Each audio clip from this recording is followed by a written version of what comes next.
Abraham Lincoln had a good quote. If he had 6 hours to chop down a tree, he was going to spend 4 hours sharpening his axe. Your energy is the axe. You got to sharpen it before you use it. Welcome back to Getting Divorced Without Losing Your Mind. I'm Corey Shapiro. Thanks for taking time out of your divorce to work on it, not just getting lost in it. So easy to get lost in it. So let me give you some wisdom here about divorce. I've been doing this for about 20 years, over 20 years. There's so much to learn about divorce, especially in a higher conflict divorce, to make sure you're moving forward and don't get caught up in all these little conflicts, which I call noise or games. It's a nasty game that's being played. So buckle up because we're continuing our divorce budget series. And today we're dealing with energy. You know, what they don't tell you at the consultation is how long a divorce can take. In big cities like New York, it can take years if people get polarized in their position. So you need to manage your energy if you're going to go through it. And even better, maybe while you're listening to this podcast, maybe rethink your goals. If you're earlier on in the process, make sure your goals are realistic, not just in a fantasy world. Make sure they're based in the law in your jurisdiction. And if you're further along, make sure your attorney's being efficient and make sure you are not just grieving and acting out based on that grieving. And if you're dealing with a really difficult opposing counsel or opposing spouse, realize that they're just trying to make you settle. They're increasing the pain so you'll settle. And if it's worth it for your settlement to continue, then do it. But if it's not, maybe leaving money on the table is the right move. Maybe thinking longer term for your children is the right move. There's no shame in that. All right, so let's get started with the energy budget. The number one energy mistake that's made in divorces is being stuck on the battles and not the war. So we're going to focus on the winning the war. We're not focusing on these battles. You know, Abraham Lincoln had a good quote. If he had 6 hours to chop down a tree, he was going to spend 4 hours sharpening his axe. Your energy is the axe. You got to sharpen it before you use it. And that's what this podcast is about, is making sure you really can have the energy in the important moments in your divorce to make sure you're at your best self under these difficult circumstances. Of course, you're not going to be at your best self, but under your best self under stress.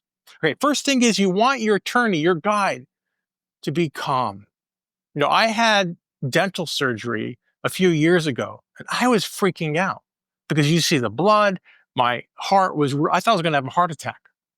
And then I realized, let me just go ask the surgeon what's going on. I mean, they're all there, I'm watching them. And I said, listen, I'm really freaking out. My heart's beating. I think I'm going to have a heart attack. Is this what's happening normal or abnormal? And they said, it's normal. Don't worry about it. This is how it's supposed to be. That really calmed me down. And that's what you want from your attorney, to calm you down during these stressful times. And I also want you to think of your energy like a bank account. Energy is currency. Right? We don't want to deplete our energy so much we have nothing in the bank account and we're running on fumes. So let me give you 3 ways to replenish your energy. The first way is exercise. Second way is a gratitude journal. And the third way is meditation. We're going to go through each one of those right now. All right. So first, the idea of exercise. Now you probably heard, you're supposed to do 30 minutes 3 times a week. And you're like, I don't have time for that. Especially in divorce, especially with taking care of your kids, especially with working. I can't do that. Okay. I hear you. Not going to push you. But what can you do is 3 to 5 minutes, a few times a day. Can't you do that? Can't you just do something to move? There's these good little apps, if you want, that focus on very short workouts for people who are in the office. Nothing long, not like Peloton, and maybe Peloton's going to get into this, but just short little 3-minute bursts. Probably there's a lot of videos on YouTube. Just doing something, and it could be a walk after dinner, but just 3 to 5 minutes of exercise a few times a day, I think that's going to really help you out. Right. And then you can always progress. You can always progress and move up to a little longer. And ideally, you would do something 3 to 4 or 5 days a week, but don't start there. Then don't do nothing when you don't want to go work out. It's not like you work out or don't work out. Take the stairs instead of taking an elevator. That could be a workout. The biggest issue I see is people who are not consistent with their schedule and then do nothing. And then if you're just like, I don't even like exercise, I don't want to go to a gym. A client of mine did dance classes. Dancing could be great. Roomba's perfect. Do Roomba. It's fun, it's exciting, and it's also social. All right, so that's exercise. That's one. Number two is gratitude journal. Now, I've been doing journaling for over 10 years, and it took me until recently to make a big change. I moved to a gratitude journal because I realized it helps me focus more on the positive. And the journal is more just an outpouring of stream of conscience that's usually based in frustration. And I really wanted to move towards a higher frequency, dealing with something positive. I do this for a long time. And I've worked through my issues, both in journaling and in therapy. And I do this professionally. So I wanted to evolve. And I think that's the way to start. Just start with the gratitude journal, and every day, just list 3 things you're grateful for. And if you're saying, Corey, how can I be grateful? My life is horrible. I don't know what's going to happen. I'm in this divorce. I owe so much money. Nothing's moving forward. It's crazy time. Now, if that's how you feel, first of all, my heart goes out to you. But secondly, you do have 3 things you can be grateful for. Let's start together. In the morning, I would say, I'm grateful I'm breathing. I'm grateful my children are alive. I'm grateful that I had a meal. So you can start small and then build from that. But if your focus is looking at where you're grateful, I think it's going to put you in the right direction.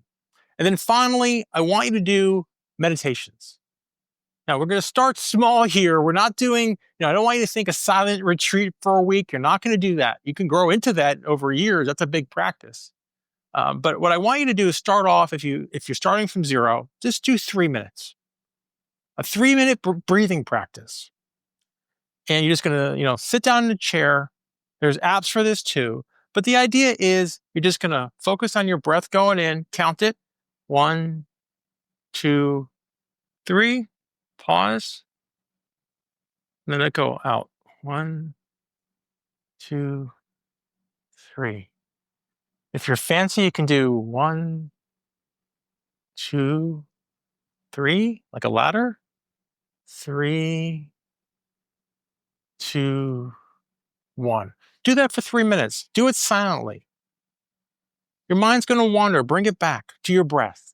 Start there, 3 minutes, and do that every day. I've been doing piano now for a few years. My teacher says, do it every day. And I'm trying. I do it like about 5 days a week, but I'm motivated. I'm getting there. And I'm at about 10 to 15 minutes a day. I did practice last night, and I was so happy I did it. And it took me a while where we have now a routine. I know what to do. And he's been a great teacher. So there's a lot of apps that can get you started on this. Start 3 minutes and build up. I'm now doing 15 minutes, maybe 6 times a week, usually 1 day off. And I find it such a great way to start the day. So that's the way to replenish energy. And the reason I'm really focusing on all this is I'm trying to get you to create a pause between your activation, what gets you reactive, activation, and acting.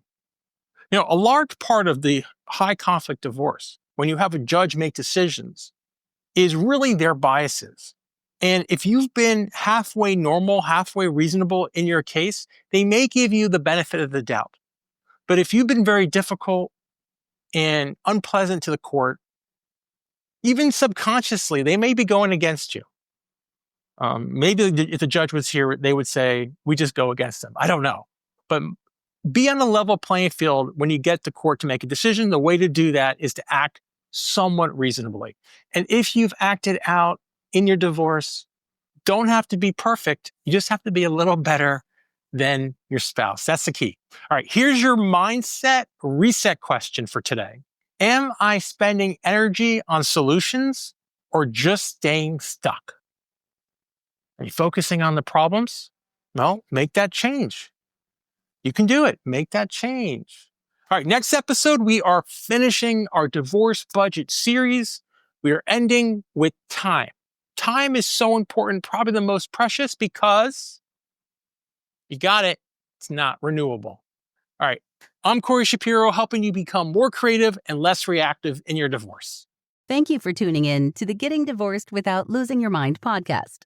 We would love to hear your feedback. Send Corey an email to feedback@gettingdivorced.org. And if you've read his book, please consider leaving an Amazon review. This podcast offers general information only. It cannot replace legal advice. If you need tailored advice, contact an attorney licensed to practice in your area.